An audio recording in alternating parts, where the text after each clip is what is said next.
Hi, everyone. It is so good to be here today. I actually had the privilege of attending my first UK EV summit back in July with the team. And as someone who frequents industry events quite a bit, I was really impressed by how intentional and impactful this event is to the industry. The team, Aid, Jill, and the whole group does a fantastic job in squeezing every bit of value that they can for you in this day, from the one-on-one side events and the networking. I really encourage you to take advantage of that today for the first time in the US. And I'm excited to open up our panel to start off the morning on a topic that is near and dear to me. My name is Sara, and I oversee our eMobility practice in Canada, working with utilities primarily nationwide on their electrification strategies. My journey actually began in this industry about 10 years ago, working for a utility. I was on a team that attempted to do a V2G pilot in like 2013, I believe it was, on the Leaf. I'll tell you right now, it did not work back then. I'm not sure if it works yet here now, but what I came to learn in that process is just how many stakeholders need to come together in this sector to move the needle. And specifically, from my vantage point, the critical role that utilities play in that story. And I borrowed this from a colleague, and I used to make fun of him for saying this, but EY has a bit of a saying. We say that utilities are the E in EV. And it's corny, I know, but we need the vehicles, and we need the electrons, and we need everything in between to come together. And that's what we're going to talk about today in this session on what is the role that utilities play in the EV landscape. Starting with why. Why are utilities investing in this space? Of course, it's not their traditional business model, right? Primarily, I mean, the obvious is, from a grid standpoint, we can't go to an EV conference, and Cameron and team spoke about this, without talking about the impact and the proactive behavior that we need to do here to ensure that our grid can support this transition. By 2050, we're expecting that electricity demand could triple, and utilities need to prepare for that, especially since transportation electrification symbolizes a big part of that demand. But perhaps, I think what's closest to my heart too is this top circle right here, and it's climate. I hope all of us are in this room because we have a North Star. We want to make this world a better place. And utilities have an important role to play in serving climate action. I live in Vancouver, BC. I think there's like 3 Canadians in this room today. Can I get where are they? Shane, I know you're there. There we go, amazing. So British Columbia, we have among the highest penetration of EVs in Canada. But we also have some of the most extreme weather events in the country. I kid you not, and I actually moved from Toronto.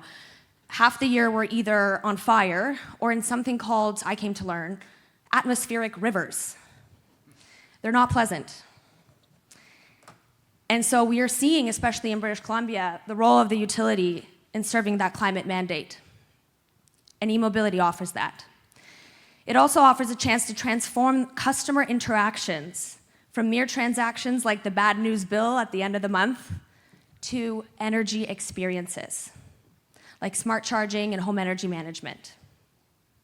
And finally, it presents business opportunity.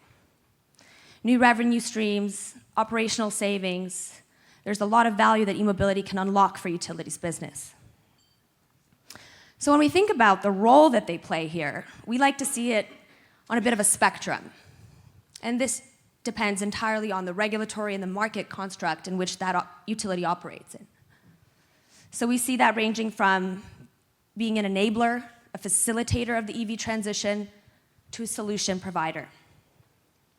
And as energy operators, as their core business, of course we know they have to provide the electrons and make sure that we have the robust infrastructure to manage this. But they actually do a lot more than this. They advocate for the transition through policy, education, regulatory development. Many utilities are now offering new EV products and services. And some of the most advanced are actively integrating EVs as assets into a smarter energy ecosystem. But this is just a simplified view. And consultants like to make things complicated, right? Don't worry, I won't drain this. But the point here is that behind those roles, there's actually an extensive field of play for utilities, right? From education all the way through to grid flexibility services. And what this resembles is a significant shift in what has been a 100-year-plus business model for the utility. And we know that utilities can't play in these boxes and chevrons alone, right? If we think of these as capabilities, they're going to have to build these capabilities either internally, they're going to have to go to market for them, or perhaps most importantly, they're going to have to partner and ally with people like you in the room to deliver.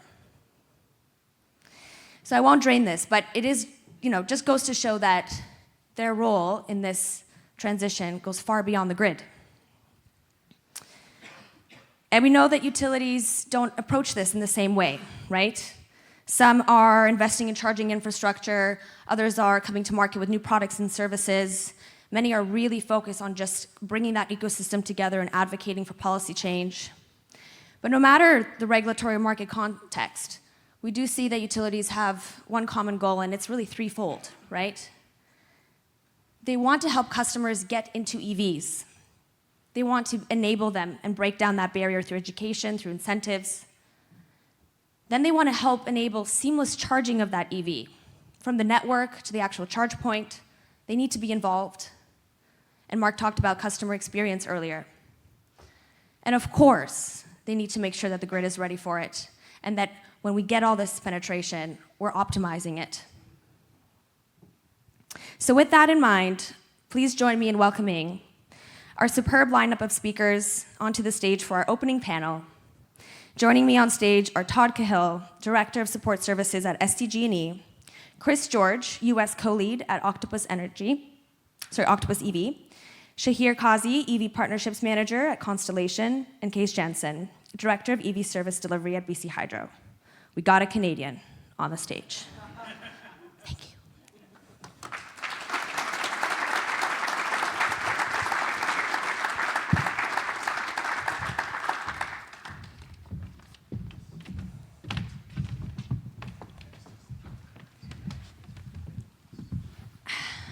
Hello, hello.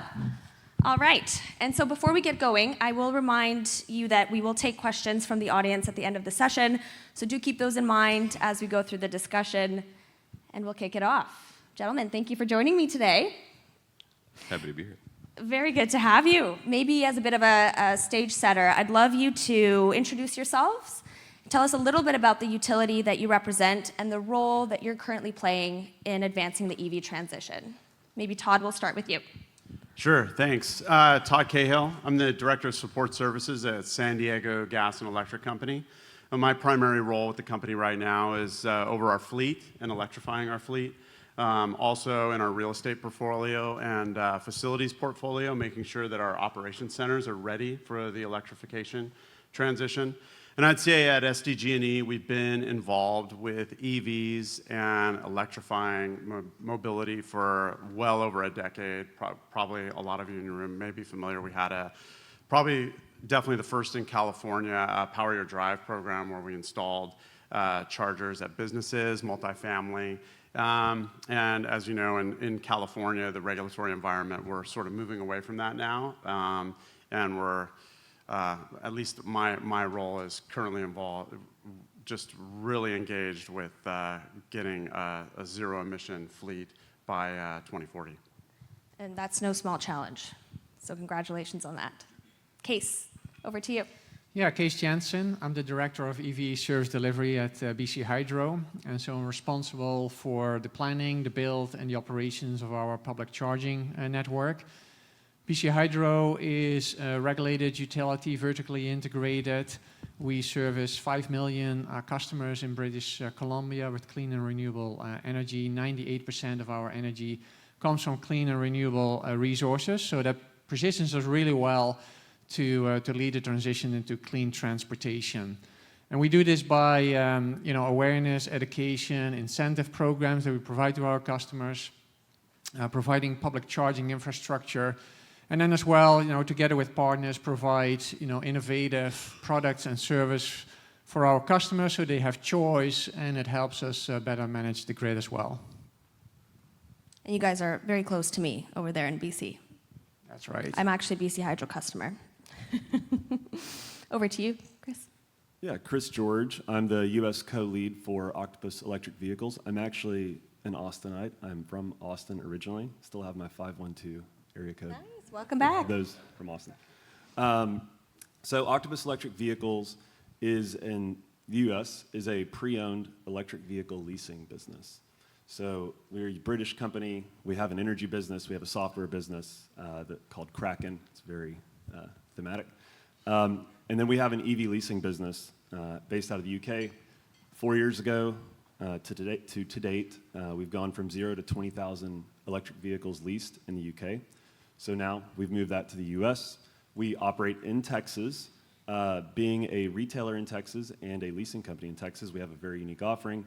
We can offer Octopus Energy customers who lease vehicles with us free home charging. It's pretty exciting. We're opening up to California soon. We do employee programs. We do a number of things. Yeah, thanks. Wonderful. Shaheer? Morning, everybody. I'm Shaheer Kazi, the EV Partnerships Manager at Constellation Energy. We are the nation's largest energy generator of carbon neutral or carbon-free energy. We serve 75% of the Fortune 100 with their electricity needs.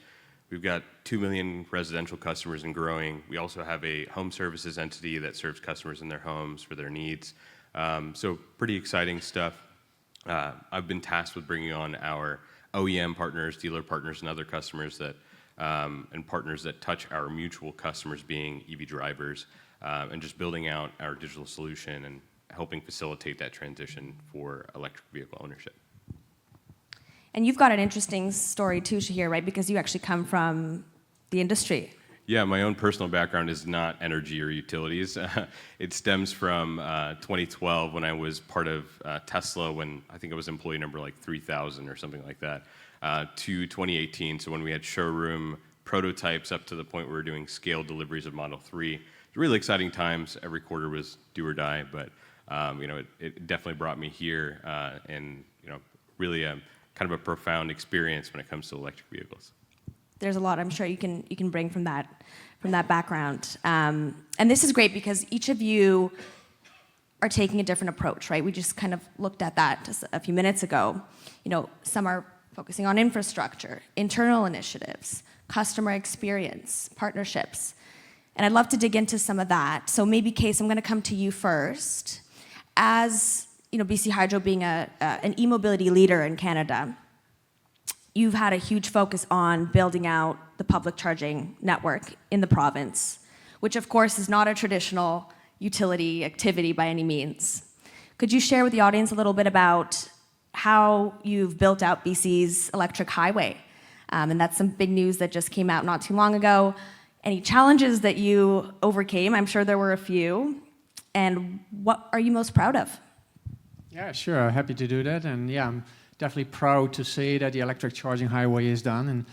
And for people not familiar what that means, it means that in British Columbia, every 150 kilometers along all major highways and travel corridors, there will be, there is right now a fast charging site, basically, which is amazing. And so together with partners and driven by the government of BC, we've built that out. And it really creates that confidence in society that people can go anywhere in the province, right, with your EV, which is fantastic.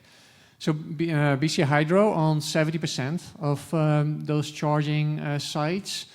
We started this journey just to charge you here and there over a decade ago. But in the last year, in particular last 6 months, we're really ramped up. And so we doubled our network. We're now at 350 chargers. There's a handful of level 2, but the rest is all fast charging, basically, at 127 sites. And so, like you say, Sara, lots of challenges coming with that as well. So you need to work through financial challenges, regulatory challenges, challenges of acquiring the site, technical issues, wildfires, as you mentioned.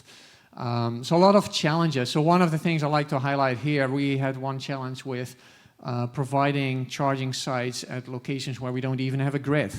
And so we did have to come up with an off-grid solution, and so we developed a microgrid solution, basically, which in essence is, in 5 locations, we have a shipping container with a couple of chargers in there. And so we can operate it off-grid. They're well protected from the cold weather. It's like -60 Fahrenheit in some of these locations. And so, yeah, very unique solutions. And so I'm very proud of the team and the partners that we work with to complete this highway. And then the other thing I'm really proud of, over the years, we've really focused on reliability, because it's really important to have a reliable network that people can trust. And so over time, we have improved that, improved our processes, improved our technology. And right now, we're sitting at 99.5% reliability, which I think is just great and creates that confidence in society to switch to the EVs. And I love the off-grid solutions. I don't know, Kees, if you want to give the audience a bit of sense of how rugged BC is, because it's actually quite a big province. It's like the total of 3 states, Texas, Florida, and something else combined, I believe. Yeah, the way I often tell people, if you drive from Vancouver to Yukon border, where Yes. our most northern side is, that's as far as driving from Vancouver all the way past Los Angeles, almost to San Diego, right? And that's how far the stretch is. It's a huge province. And so to achieve that's remarkable, right, with all the conditions. Very good. So Shaheer, I'm going to come to you next. We talked a little bit about partnerships a few minutes ago, and I know that you guys are really taking an interesting approach to that. Could you share a little bit about how you're approaching, working with the ecosystem, and how that's actually been helping you deliver to your customers in the EV space? Yeah, absolutely. So I think what's really interesting about our partnerships approach is that we really took a deep analysis of what the customer experience is, both when they're doing their initial research of an electric vehicle, considering whether or not that's something that they want to purchase, and following the purchase of an electric vehicle. And just, I think everybody in this room probably understands that the experience is extremely fragmented. It's really disparate. You have to sift through a number of different service providers that provide a varying level of solutions where all the services aren't really providing an equivalent amount of customer service, right, and satisfaction for those customers. Identifying those key pieces and filling those holes, those gaps to the solution and that transition for the customer to make a smooth transition, or even just continue driving an electric car for their lifestyle change. And building a digital solution, meeting the customer in the digital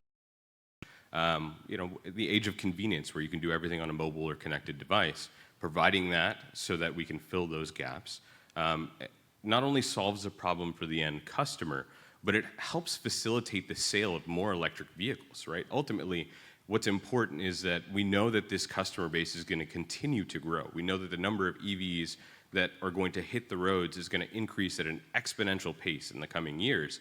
So being able to provide that smooth transition, fill those solutions, and provide that to not only the customer for a better experience, but our dealer partners and our OEM partners that we're working with helps facilitate that transition. So, we not only are touching the customer, we're touching the partner, but we're creating this kind of holistic approach that most of our partners that we've discussed with before we've even launched with a number of them really truly see the value in order for them to help facilitate and meet their own goals of selling more EVs.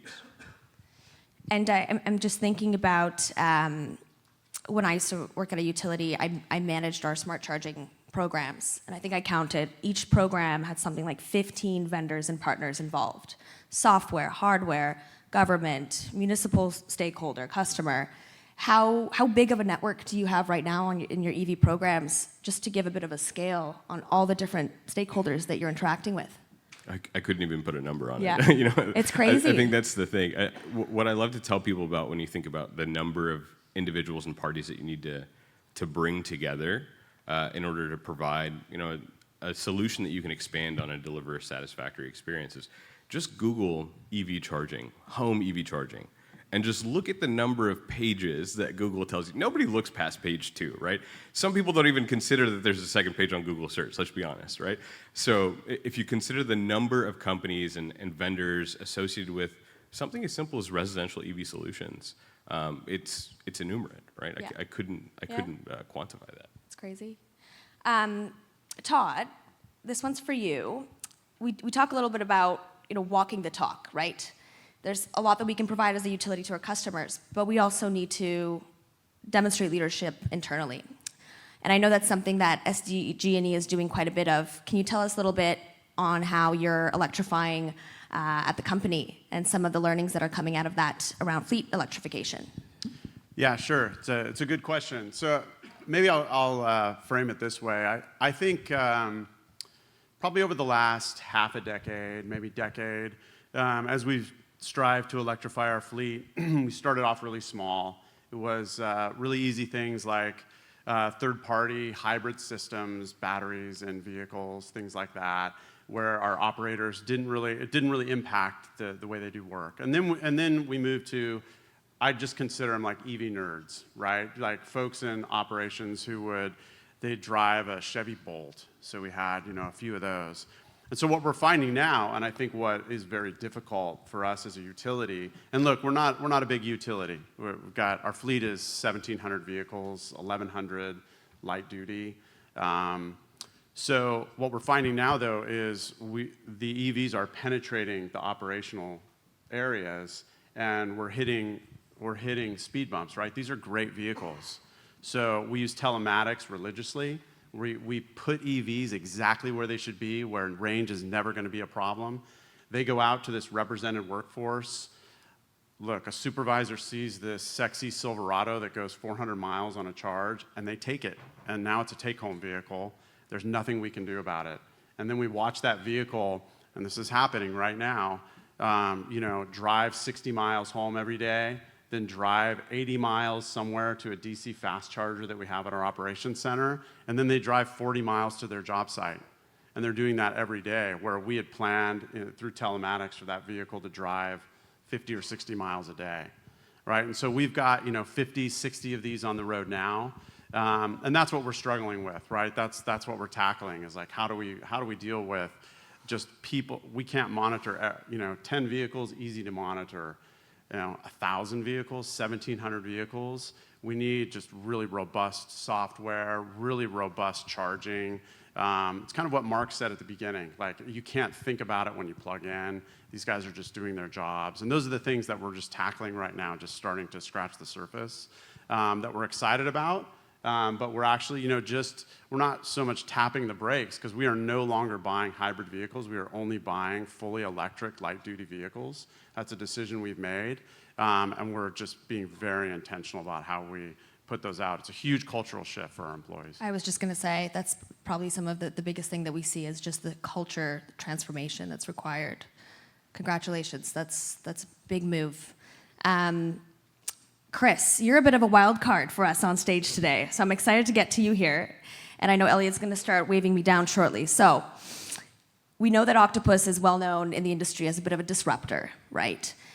I'd love to hear from you on how you believe Octopus EV is showing up differently in the market, especially being hyper-focused on the customer experience. If you could tell us a bit more about any of those products or services that you have gone to market with. Sure. So I think we've done a couple of firsts in the U.S. One related to billing. We launched over a year ago what we call on-bill financing of your EV. So when you get your energy bill, a line item on your bill becomes an electric vehicle lease. Think about in the future, we're a heat pump manufacturer, et cetera. Start adding those things onto your lease. It becomes really simple from a customer experience perspective. You pay everything once. You have to follow the rules of which bill you pay first, which is energy. But so we've innovated there, and then I think on the leasing side, right? We started at the absolute worst time in the history of cars, when there were no cars, to do EV concierge, which was effectively you ask me, it was me at the time, to go find you a car. We couldn't find cars affordably, which is fine. So part of what we're aiming to do is drive affordability and availability to all folks. And so what we did was we transitioned from the new EV leasing model to a pre-owned EV leasing model. And what that has allowed us to do is bring cars to a whole customer segment that never knew this was possible. We have a credit threshold, but we are enabling customers who, like I said, would never be able to afford a car. I mean, we have a Chevy Bolt lease under $200 a month. We allow customers who are retired, like some of my customers, to only drive 5,000 miles, use it as a city commuter. It's a very small lease, but we also open it up to those super commuters. I live in Houston. Sometimes your commute is 60 miles, 80 miles, one way. And so we have a 25,000 mile lease and everywhere in between. And so, I think offering those customers choice is really important. Further, I think listening to Shaheer talk, we're starting to get really smart about like where the customer needs help and when. We thought that offering a bundled energy solution at the front of our lease would really be a game changer. Well, come to find out, a car lease is a very large and important decision. So is energy, but you can sit and feel a car. You can't sit and feel electrons. And so what we did is we moved our energy bundle further back in the customer journey. And what we're finding is that customers are still adopting it, this bundled offering, even though we're introducing it after they've chosen their car and after they've gotten excited. And then we do free home delivery if you live in Houston, if you live throughout Texas. We really try to make the process as easy and as seamless as possible. And then you're talking to people who are geeks about energy and electric vehicles, And so I think instead of having to educate a dealer, which is a very hard task, and someone needs to do it, I'm not going to do it, honestly. So I'll do it, don't worry. Yeah, exactly. Shaheer's got it. Yeah, exactly. So I think we love talking to the customers, and it helps them feel confident about their decision. Yeah. And I love the bundling thing. It's interesting, too, because there's this concept of, do we overwhelm the consumer at the very beginning, right? Okay, you come, you pick up your car at the dealership, you're going to sign up for a managed charging and a new rate and X, Y, Z. Is that too much, and should that be happening at that point in the journey? Or do we have a more strategic approach in how that actually flows across the experience? So I'm sure you've got some learnings from that, given by the bundled situation that you were talking about, yeah. Yeah, I mean, it comes down to a financial decision. I think that's like what unleashes electrification. And we've all talked about it, there's an inflection point when EVs become more affordable than ICE vehicles. We're there with some vehicles, especially if you look at total cost of ownership. Our cars are also warrantied. So you get a used car that's fully warrantied through the life of it. Yeah. So these costs that should or would occur to you, you would incur over the life of owning a vehicle, you don't in this lease. Mm-hmm. Very good. So I do want to make sure that we open up for questions to the audience, but I'm going to have one rapid fire closing question for you all, and that is, how do you believe that your utility's role will evolve in the next 5 years? What do you think you'll be working on in 5 years from now? Todd, we'll start again from the end. Yeah, really quick, I'd say for us as a utility, it's just electrification as a whole, just enabling all of our customers to fully electrify their homes, EVs, heat pumps, all of that is priority number one for our company. Bringing it all together, yeah. Kees. For us, it would be making sure there's enough energy available that we can charge all these cars. And yeah, that would be good. Yeah, it would be great, wouldn't it? And working with many partners to provide innovative solutions, so a lot more collaboration, I would anticipate. Yeah, hyper collaboration. Chris? Yeah, I mean, I think we're looking to democratize access to these types of services. So our EVs get leased, let's say, twice, and then you've got these batteries. I don't remember who said that. Maybe it was Mark. Millions of batteries, yeah. I'd say, getting those into people who couldn't originally afford them, into their houses and homes and apartments, et cetera. That's to build that big ecosystem, full integration, right? Shaheer? I would say regardless of the type of technology that we're going to be focused on making sure our customers have access to, I think it's really establishing that trust with the customer, right? If you think about it, when you pull up to a gas station, you trust you're going to put gas in your car. When you walk in your room, you flip a switch, you trust your lights are going to turn on, right? There's a lack of trust when we think about electric vehicle technologies. That's why we haven't had this adoption yet. That's why there are naysayers, like Mark mentioned. So you have these conversations on a regular basis because people don't trust new technology. They do trust large companies that they pay services for to establish those relationships with them and bring those services to the customer. So I think the greatest focus, regardless of what technology it is, whatever that puzzle piece is establishing, growing that trust in these types of technologies. Yeah, that'll be big, absolutely. All right, so maybe with that, I will open up to the audience for questions. So a mic should be coming around, and I'd love if we can just state, your name, the organization you represent, and please pose your question as concisely as you can so we can get through as many as possible.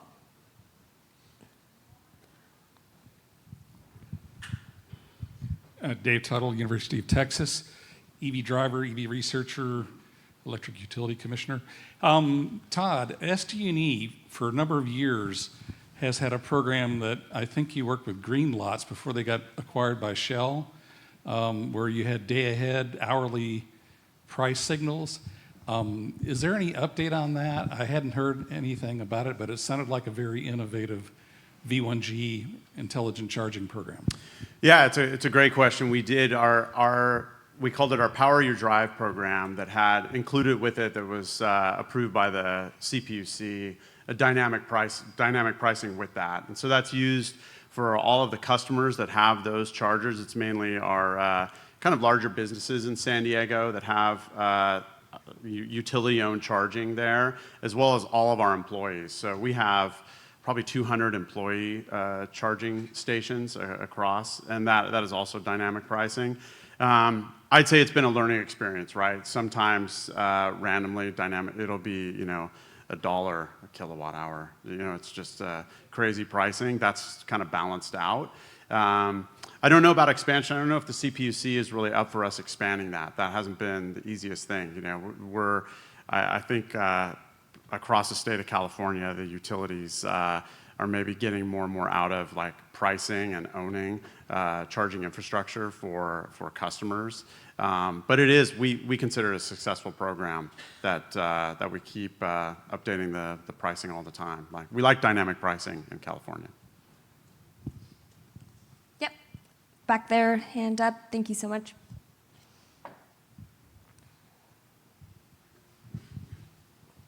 Kara Kockelman, also UT. I'm a professor in civil engineering transportation. I was just curious if some of the utility members here in the US and abroad could tell us in their regions, if we were to drop a point along every freeway, it doesn't have to be an interstate, how, at the interchanges, how many of those points would be able to do fast charging of a heavy-duty truck battery? And then the second question is, of all the charging stations that you know of in California and elsewhere, how many fill up so that there's queues, and when do those mostly occur? Like a Friday before a holiday weekend, or only in the summer?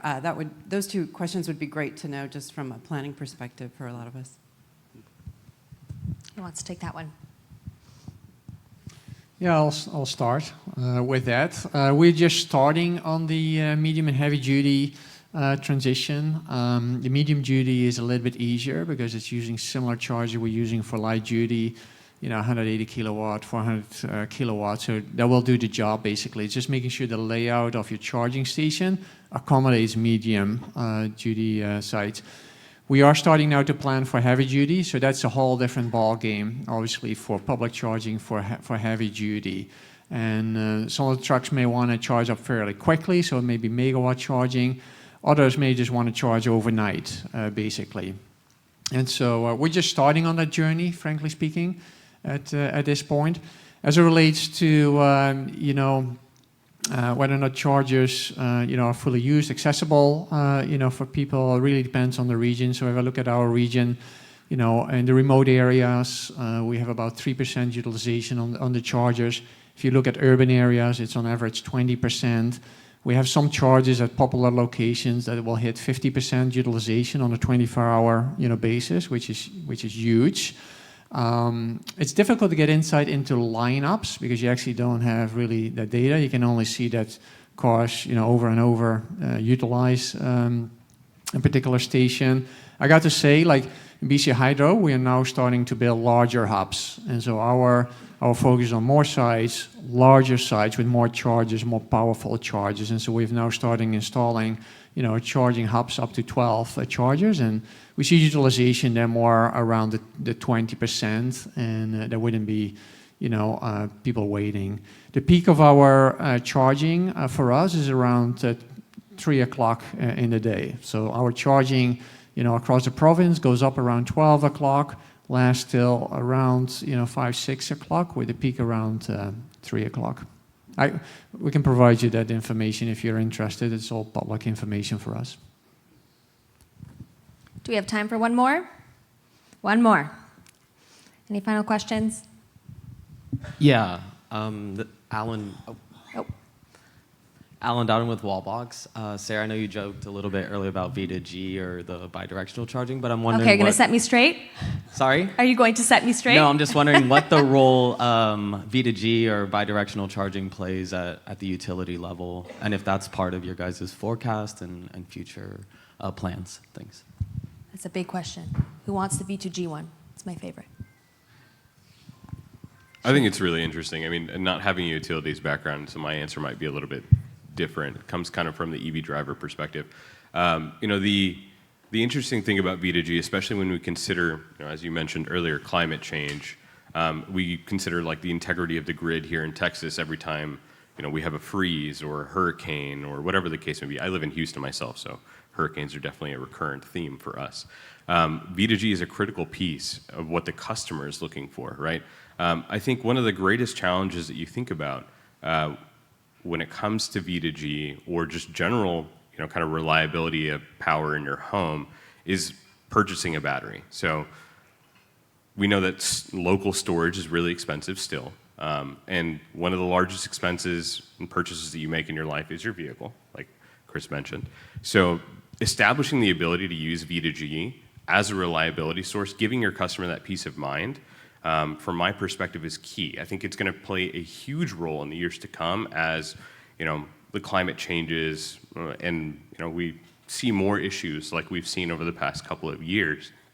Now, what technology is going to emerge and be the key playing factor there? What standards are going to be established to help mitigate those issues? I think yet to be established. But the good news is that there's a trend in that direction, and there's multiple solutions that are offered to date. And Mark told me in a conversation, cream always rises to the top, right? So the best solution is always going to be the one that wins out because that's what serves the customer's needs. That's my personal perspective. Yeah, and I'll take it from a different approach, actually. I think it presents an opportunity for the utility to engage with their customer more and have a positive experience. People always say, what's going to happen during a hurricane? I'm not going to be able to charge my car. Well, the gas station is not texting you before a hurricane saying, come fill up. We're going to be non-operational. We have the opportunity to do that. And so I think, we love the customer, and so we want to provide the customer with opportunities, to be resilient, and then, establish that trust and be able to go to having, distributed resources throughout the network. And, obviously at Octopus, we think that we're kind of uniquely positioned in that way because we own the asset. And so this is something we're definitely baking into our plan and seeing as a net value, not only for resilience purpose from a planning perspective, but also from a customer's perspective. Yeah, I would just add, just really quickly, for SDG&E, I think V2G is, we plan for it. It's essential. It's going to be part of the power mix for our residential customers. I think of it, 20 years ago, we just had a few folks with PV on their rooftops.